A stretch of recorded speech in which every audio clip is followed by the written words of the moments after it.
la discussion téléphonique. Donc, je vais demander à ma belle Karine de me donner son numéro de téléphone.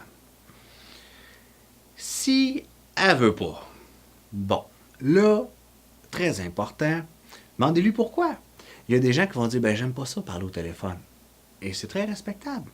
Mais insistez. Faites simplement lui demander, regardez, j'aimerais juste ça, parler 2 minutes avec toi, 5 minutes max, je veux juste entendre ta voix.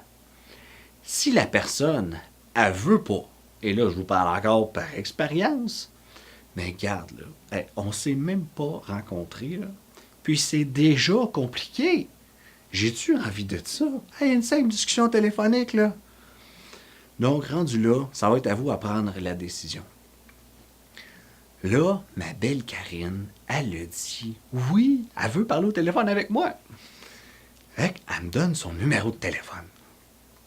On l'appelle-tu? Hein? Ça vous tente-tu? On va l'appeler. 514-383-8383. Ça va être facile à retenir. Ça sonne. Hello! Karine, s'il vous plaît. C'est moi? C'est qui parle? C'est Benoît, ton nouvel ami Facebook. Ça va bien? Pas pire. T'as-tu passé une belle journée? Bof. Pas pire. Qu'est-ce que t'as fait de bon? Pas grand-chose. Commence à 4 heures.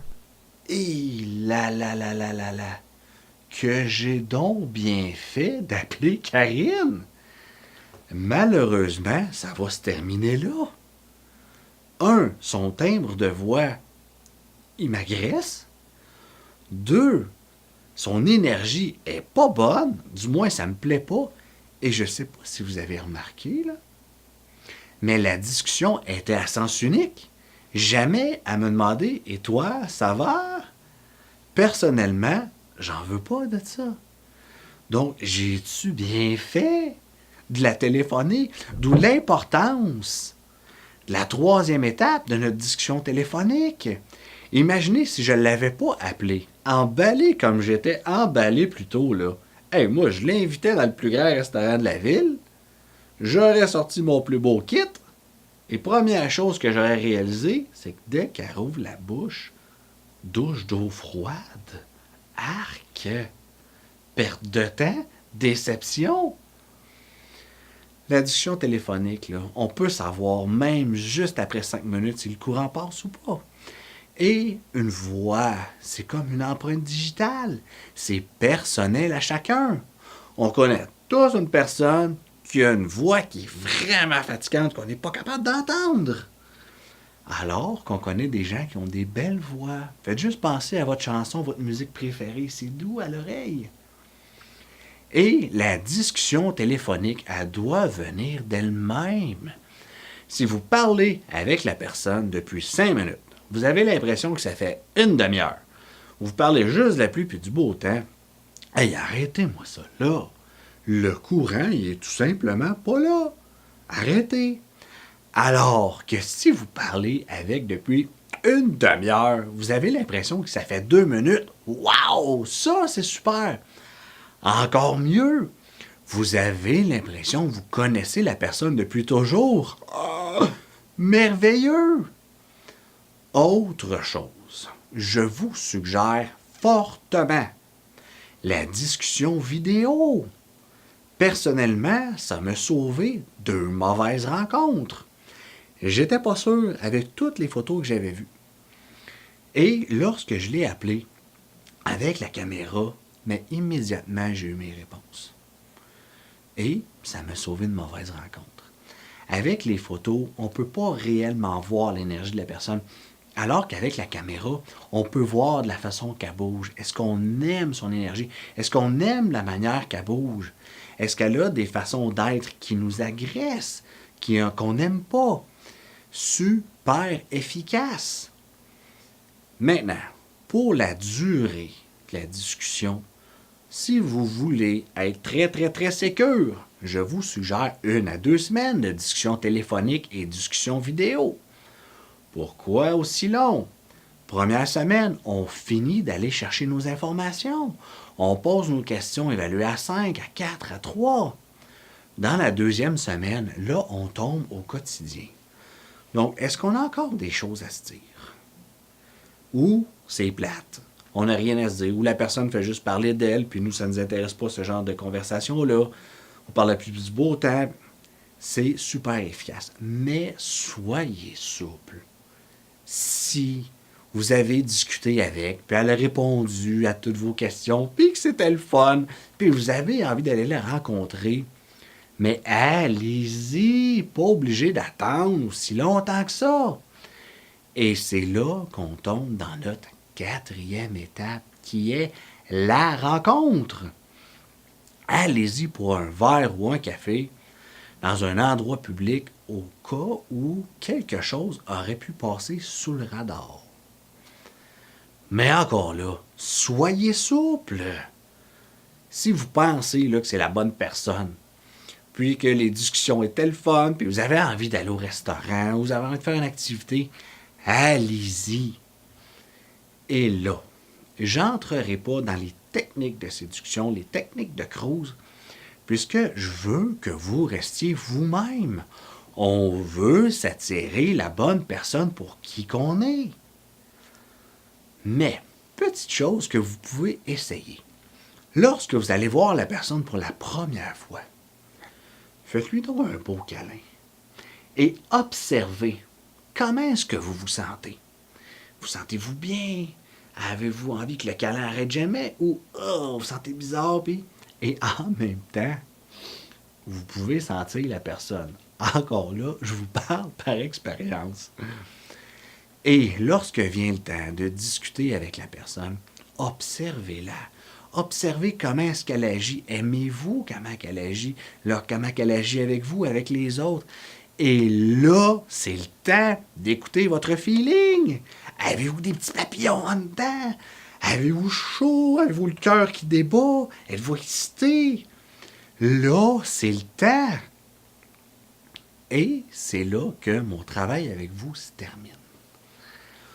Donc, si on récapitule tout le processus de la rencontre, on commence avec notre base, notre fondation.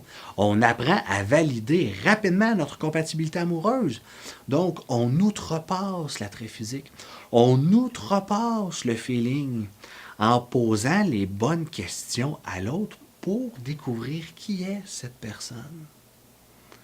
Pour notre fiche, les photos. Ça nous prend minimum 3 photos. Passeport, face, tête aux pieds, profil, tête aux pieds.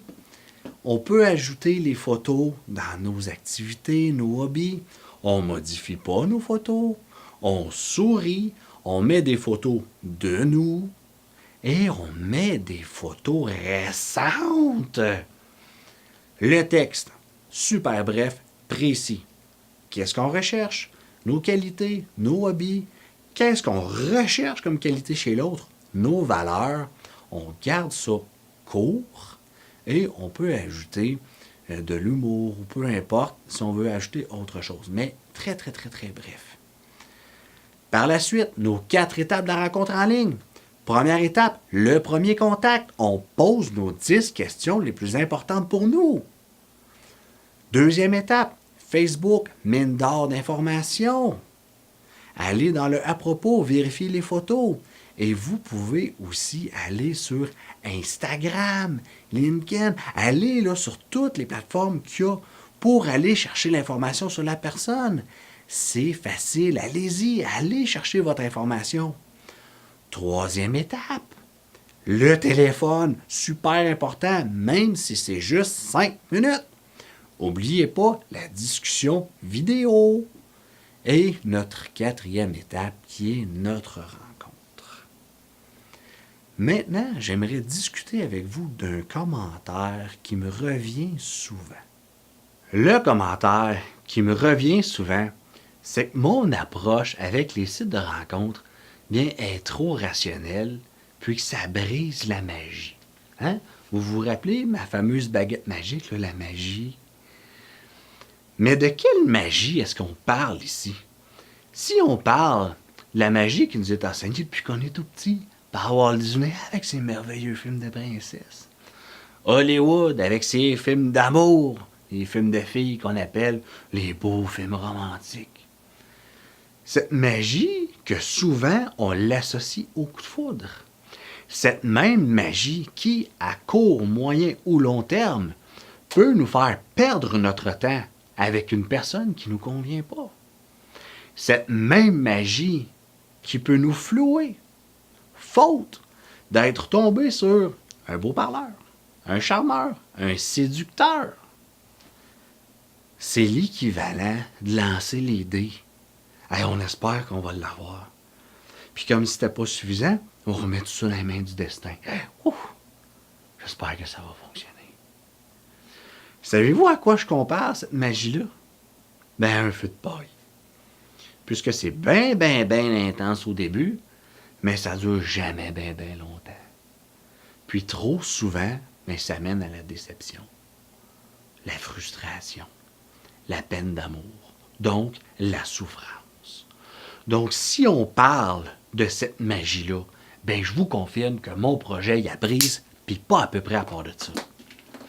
Par contre, si on parle d'une nouvelle magie qu'on bâtit en prenant le contrôle de notre destin, comme je viens de vous le proposer, avec la préparation et les 4 étapes de la rencontre en ligne, vous allez voir que plus le processus avance avec une personne, plus la magie s'installe.